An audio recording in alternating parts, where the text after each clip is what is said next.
Okey, so kita ada order apa, Dik? Cepat adik bagi tahu. Order apa? Pancake coklat. Coklat, lepas tu letak apa? Ini. Ini apa nama dia? Coco Coco Crunch. Crunch. Kejap, masak jap. Nanti adik letak topping sendiri, boleh?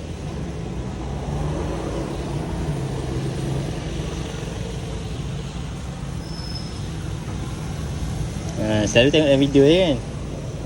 Macam ni lah abang masak.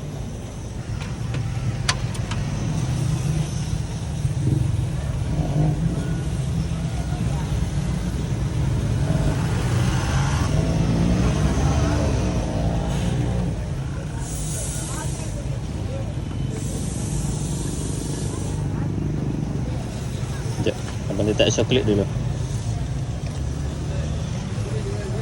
Letak coklat, nanti adik letak tu. Adik pakai ni. Pegang. Buka lah, menutup.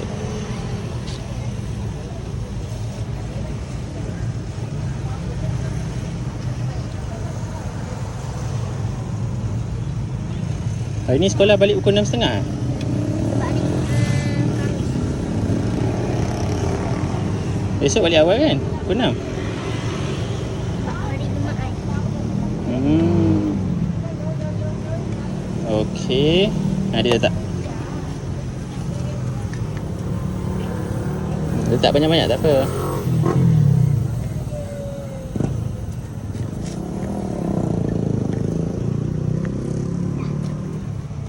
Lagi?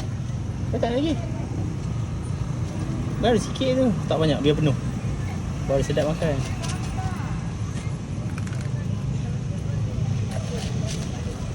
Lagi. Sini sikit. Lagi. Tak je, letak je. Boleh macam tu? Okey, lambai sikit. Okey.